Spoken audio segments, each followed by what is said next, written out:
कविकुल गुरुः कालिदासः। कविकुल के गुरु कालिदास। महाकवि कालिदास संस्कृत कवियों में श्रेष्ठ हैं। उनके जन्म स्थान तथा काल के संबंध में अनेक मतांतर होने पर भी अधिकांश विद्वानों का मत है कि उन्हें विक्रमादित्य के सभा रत्नों में आदर प्राप्त था। ऐसा माना जाता है कि चंद्रगुप्त द्वितीय को विक्रमादित्य की उपाधि प्राप्त थी, जिनका समय ईसवी सन से पूर्व माना जाता है, वही समय कालिदास का ठहरता है। कालिदास का जन्म स्थान उज्जैनी स्वीकार किया जाता है। उन्होंने रघुवंश और कुमार संभव 2 महाकाव्य, मेघदूत और ऋतुसंहार 2 खंड काव्य तथा मालविकाग्निमित्रम, विक्रमोर्वशीयम एवं अभिज्ञान शाकुंतलम 3 नाटकों की रचना की। कवि की सर्वश्रेष्ठ रचना अभिज्ञान शाकुंतलम है। इस विषय में प्रसिद्ध है काव्येषु नाटकम रम्यम तत्र रम्या शकुंतला। महाकवि कालिदासः संस्कृत कवीनां मुकुटमणिः अस्ति। न केवलं भारतदेशस्य अपितु समग्र विश्वस्य उत्कृष्टकविषु सा एकतमः अस्ति। तस्य अनवद्या कीर्तिकौमुदी देशान्तरेषु प्रसृता अस्ति। भारतदेशे जन्म लब्ध्वा स्वकविकर्मणा देववाणीम् अलङ्कुर्वाणः स न केवलं भारतीयः कवि अपितु विश्वकविः इति सर्वैः आद्रियते। महाकवि कालिदासः। महाकवि कालिदास संस्कृत कवीनां संस्कृत कवियों में मुकुटमणि अस्ति। मुकुट के मणि हैं अर्थात सर्वोच्च हैं। महाकवि कालिदास संस्कृत कवियों के मुकुटमणि हैं। न केवलम भारत देशस्य, न केवल भारत देश के अपितु समग्र विश्वस्य, संपूर्ण विश्व के उत्कृष्ट कवियों में सा एकतमो अस्ति, वह एक हैं। न केवल भारत देश के अपितु समग्र विश्व के उत्कृष्ट कवियों में भी एक हैं।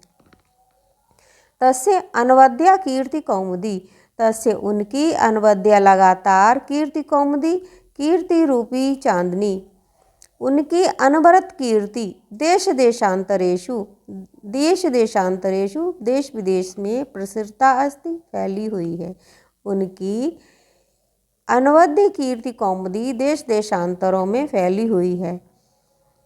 भारत देशे जन्म लब्ध्वा, भारत देश में जन्म लब्ध्वा, जन्म प्राप्त करके लेकर के स्वकवि कर्मणा अपने कवि कर्म से देववाणीम संस्कृत वाणी को अलंकुर्वाणः अलंकृत करते हुए सा न केवलम भारतीय कवि उन्होंने न केवल भारतीय कवियों में अपितु विश्व कवि इति सर्वै आद्रियते, विश्व कवि हैं ऐसा सब जगह आदर प्राप्त किया।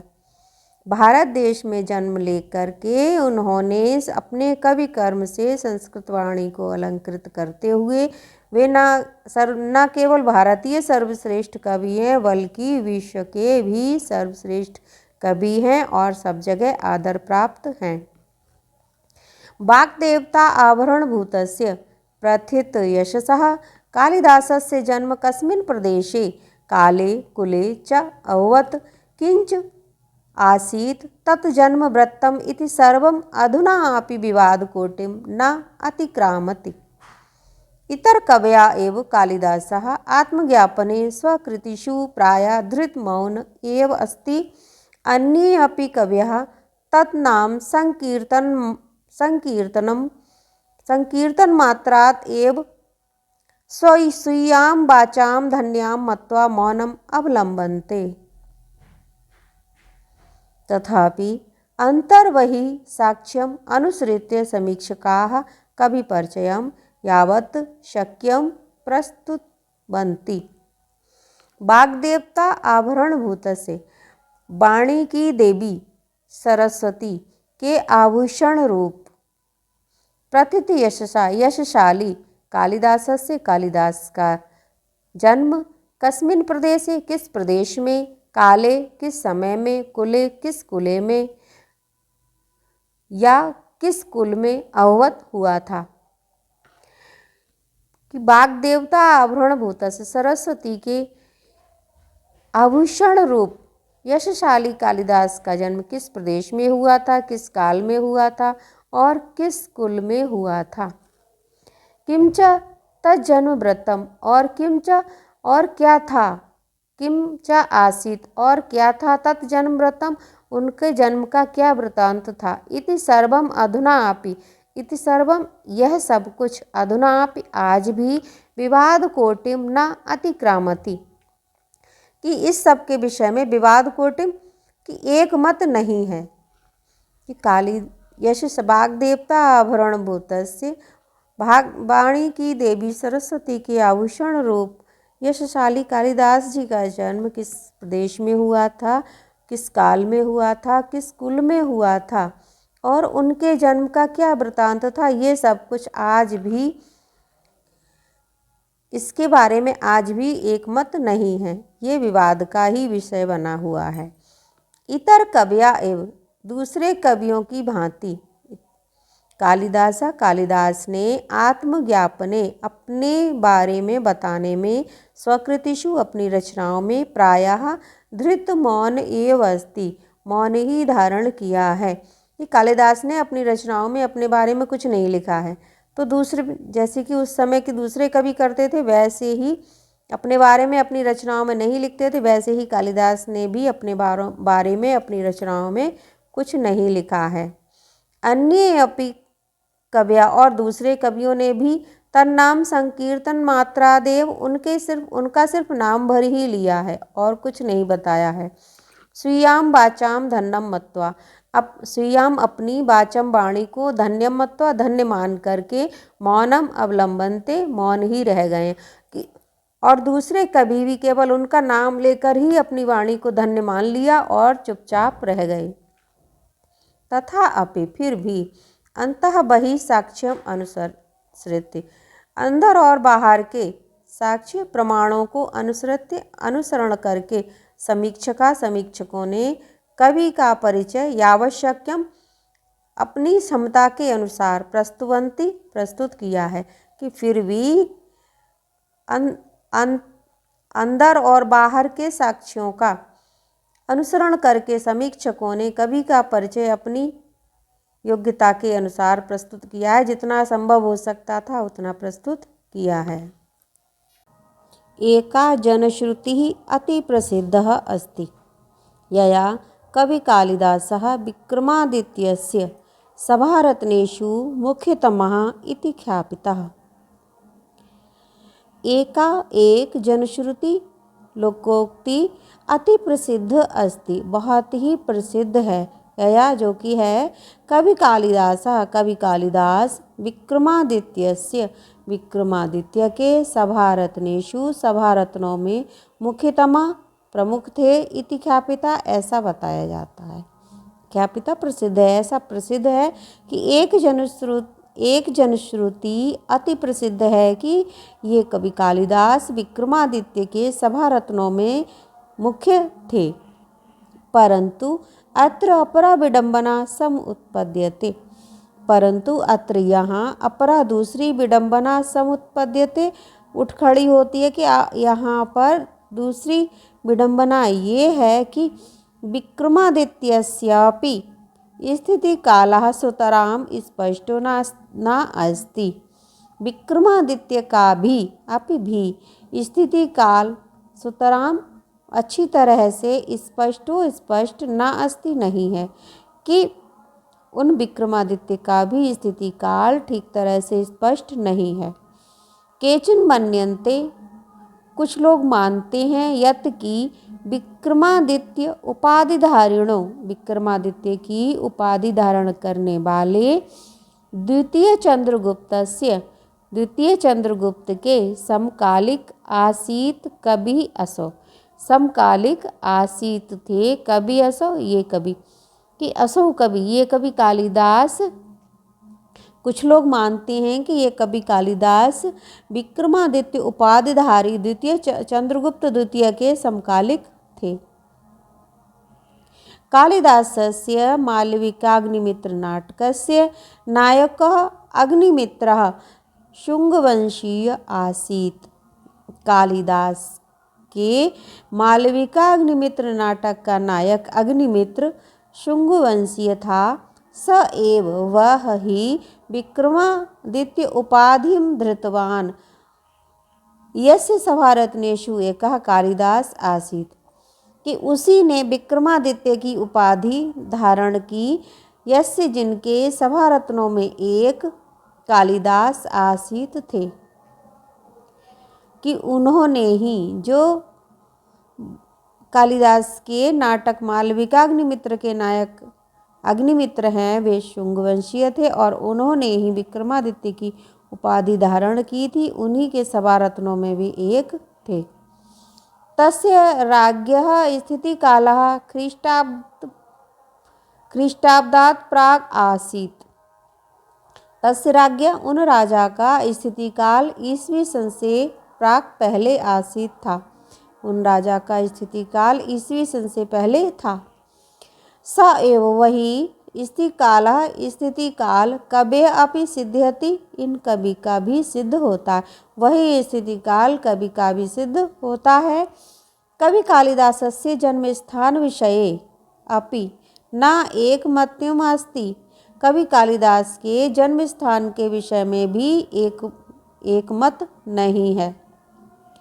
एतावान् कवे अस्य महिमा अस्ति यत् सर्वे एव तं स्वस्वदेशीयं साधयितुं तत्परा भवन्ति। एतावान् कवे अस्य महिमा अस्ति, कि इन कवि की इतनी महिमा है, यत् की सर्वे सभी एव तम उनको स्वस्वदेशीयम अपने अपने देश का साधयितुम बताने के लिए तत्परा भवन्ति तत्पर रहते हैं होते हैं, कि इन कवि की इतनी महिमा है कि सब उन्हें अपने अपने देश का सिद्ध करने में लगे रहते हैं। कश्मीरवासी विद्वांसः कश्मीरोद्भवम तम मन्यन्ते। कश्मीरवासी विद्वान उनको कश्मीर में पैदा हुआ मानते हैं। बंगवासिना च बंगदेशीयम, और बंगाल के निवासी उन्हें बंगाल का मानते हैं। अस्ति तावत अन्योपि समीक्षक वर्गः, और है तब तक अन्य भी समीक्षक वर्ग है। यस्य मतेन, जिनके मत में कालिदास उज्जैन्याम लब्ध जन्म आसीत, कि कालिदास उज्जैनी में पैदा हुए थे। उज्जैनीं प्रति कवयेः सा अतिशयो अनुराग एतन्मतं पुष्णाति। उज्जैनी के प्रति कवि का अतिशय अनुराग, बहुत ज़्यादा प्रेम, एतन्मतम इस मत की पुष्णाति पुष्टि करता है, कि उज्जैनी के प्रति कवि का अत्यधिक अनुराग इस मत की पुष्टि करता है। देश काल वदेव कालिदास कुलस्यापि स्पष्टः परिचय न उपलभ्यते। देश काल वदेव, देश काल की भांति ही कालिदास कुलस्यापि, कालिदास के कुल का भी स्पष्ट परिचय नहीं उपलब्ध होता है।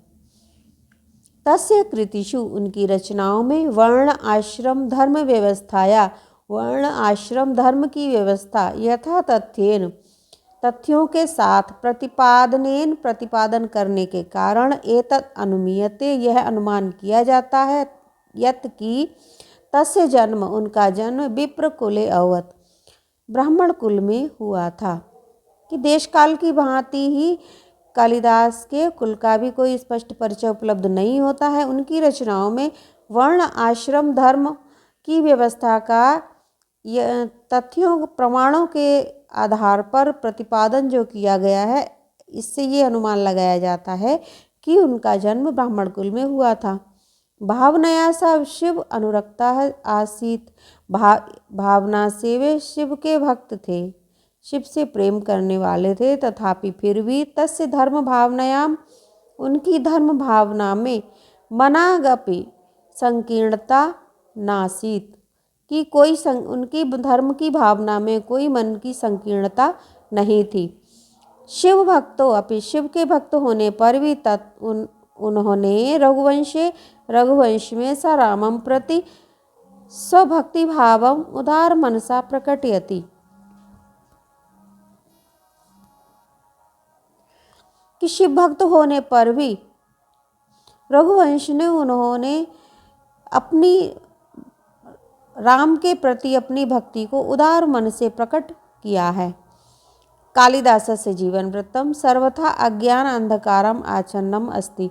कालिदास का जीवन वृत्त जीवन चरित्र सर्वथा अज्ञान अंधकार से ढका हुआ है। तद विषय का अनेकाः जनश्रुतियाः लब्धप्रसराः सन्ति। कि तद विषय का उनके विषय में अनेक जनश्रुतियाँ फैली हुई हैं। किंतु वे सब सर्वाः ईर्ष्या कलुष कषायित चित्तानां कल्पना प्ररोहा एव। कि वो सब ईर्ष्या से कलुषित हृदय वालों की कल्पनाएं ही हैं। अतएव सर्वथा चिंत्याः सन्ति, इसलिए सर्वथा चिंता करने योग्य हैं। कालिदासस्य नवोन्मेषशालिन्याः प्रज्ञया उन्मीलनं तस्य कृतिषु नास्तीत कस्यचित् सुधिया परोक्षम। कालिदास की नवोन्मेषशालिनी प्रज्ञा का प्राकट्य उनकी रचनाओं में है, जो कस्यचित् सुधिया किसी विद्वान से परोक्ष नहीं है, छुपा हुआ नहीं है। कि उनके रचनाओं में उनकी नई नई प्रतिभा दिखाई देती है, ऐसा किसी से छुपा हुआ, किसी विद्वान से छुपा हुआ नहीं है। संस्कृत काव्यस्य विविधेषु प्रमुख प्रकारेषु संस्कृत काव्य के विभिन्न प्रमुख प्रकारों में स्वकौशलम प्रदर्श्य अपनी कुशलता को प्रदर्शित करके उन्होंने सर्वान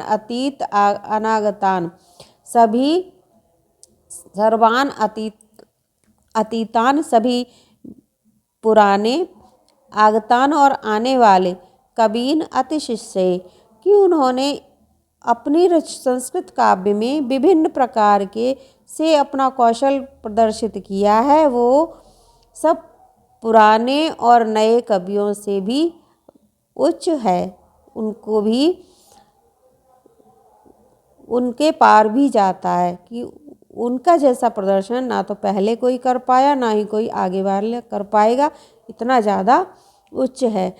रघुवंश में कुमार संभवम चा और कुमार संभव में तस्य महाकाव्य द्वयम। रघुवंश और कुमार संभव उनके दो महाकाव्य हैं। मेघदूतम ऋतुसंहारश्चा खंड काव्य और मेघदूत ऋतुसंहार उनके खंड काव्य हैं। मालविकाग्निमित्रम विक्रमोर्वशीयम अभिज्ञान शाकुंतलम च नाटकानि सन्ति। मालविकाग्निमित्र विक्रमोर्वशीयम और अभिज्ञान शाकुंतल नाटक हैं। तत्र रघुवंशम नाम महाकाव्यम कविकुलगुरोः सर्वातिशायिनी कृति अस्ति। तत्र उसमें रघुवंश नामक जो महाकाव्य है, कवि कुल गुरु कालिदास की सर्वातिशायिनी कृति अस्ति, सर्वश्रेष्ठ रचना है। वहाँ रघुवंश में जो महाकाव्य जो है, कवि कुल गुरु कालिदास की सर्वश्रेष्ठ रचना है। अस्मिन् महाकाव्ये दिलीपात् आरभ्य अग्निवर्ण पर्यंतम इक्ष्वाकु वंशावत संभूतानां नृपतीनां अवदान निरूपणम अस्ति। अस्मिन् महाकाव्य, इस महाकाव्य में दिलीपात आरभ्य राजा दिलीप से लेकर के अग्निवर्ण पर्यंत राजा अग्निवर्ण तक सारे इक्ष्वाकु वंश में उत्पन्न राजाओं के नामों का निरूपण है। इस महाकाव्य में राजा दिलीप से लेकर अग्निवर्ण पर्यंत इक्ष्वाकु कुल में उत्पन्न राजाओं का वर्णन है।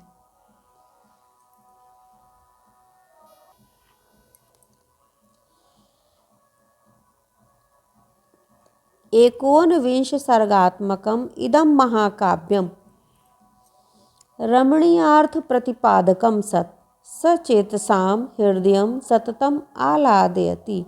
19 सर्ग का ये महाकाव्य रमणीय अर्थ प्रतिपादकम सुंदर अर्थ को लेकर सचेतसाम सहृदयों के हृदय को सततम निरंतर आह्लादित करता है, आनंदित करता है। कुमार संभव में स्वामी कार्तिकेयस्य जन्म वर्णितम कि स्वामी कार्तिकेय के जन्म का वर्णन है। इदमपि काव्यम 18 सर्गात्मकम अस्ति। इदमपि काव्यम यह काव्य भी 18 सर्गों का है। केचन समीक्षका 8 सर्ग पर्यंतम एव काव्यम इदम कालिदास प्रणीतम इति मन्यन्ते। केचन समीक्षका कुछ समीक्षकों ने सिर्फ 8 सर्ग तक इस काव्य को कालिदास प्रणीतम कालिदास का लिखा हुआ मन्यन्ते ऐसा मानते हैं। कुछ समीक्षक ऐसा मानते हैं कि इसके सिर्फ 8 सर्ग ही कालिदास जी ने लिखे हैं। मेघदूत में यक्ष यक्षिण्यो वियोगम आश्रित्य विप्रलंब श्रृंगारस्य पूर्ण परिपाको दृश्यते। मेघदूत में यक्ष यक्षिणी के वियोगम आश्रित वियोग का आश्रय लेकर के विप्रलंब श्रृंगार से वियोग श्रृंगार का पूर्ण परिपाको दृश्यते कि वियोग श्रृंगार का पूर्ण परिपाक दिखाई देता है, अर्थात उसकी संपूर्णता दिखाई देती है। मेघदूत में यक्ष यक्षिणी के वियोग का आश्रय लेकर के वियोग श्रृंगार की परिपूर्णता वहाँ दिखाई देती है। ऋतु संहारे अन्वर्थतया षण ऋतूनां वर्णनम अस्ति और ऋतु संहार में 6 ऋतुओं का वर्णन है। मालविकाग्निमित्र नाटक में अग्निमित्र और मालविकायाश्च मालविका की प्रेम आख्यानम अस्ति प्रेम कहानी है। मालविकाग्निमित्र नाटक में अग्निमित्र और मालविका की प्रेम कहानी है। पंचात्मके विक्रमोर्वशीये उर्वशी च प्रेम कथा वर्णिता और 5 अंक के विक्रमोर्वशीय नाटक में पुरुरवा और उर्वशी की प्रेम कथा वर्णित है। अभिज्ञान शाकुंतलम स्वनाम धन्यस्य अस्य कवेः सर्वश्रेष्ठा नाट्य कृति अस्ति और अभिज्ञान शाकुंतलम स्वनाम धन्य इन कवि का सर्वश्रेष्ठ नाटक है। नाटके अस्मिन् 7 अंकाः सन्ति। इस नाटक में 7 अंक हैं। मेनकया प्रसूतो उज्जिताया शकुन्तैश्च पोषिताया तदनु कण्वेन पर पालिताया शकुन्तलाया दुष्यन्तेन सह विवाहस्य कथा वर्णितास्ति। शाकुंतल विषये प्रथित ऐसा भणति कि मेनका के द्वारा उत्पन्न और छोड़ी गई शकुंत पक्षियों के द्वारा पोषित उसके अनुसार ऋषि कण्व के द्वारा पालन पोषण की गई शकुंतला और दुष्यंत के साथ विवाह की कथा इसमें वर्णित है। शाकुंतल के विषय में ऐसा कहा जाता है, काव्येषु नाटकम रम्यम तत्र रम्या शकुंतला। काव्यों में नाटक सुंदर होता है और उसमें भी सबसे सुंदर है शकुंतला, अर्थात अभिज्ञान शाकुंतल सबसे ज़्यादा सुंदर है।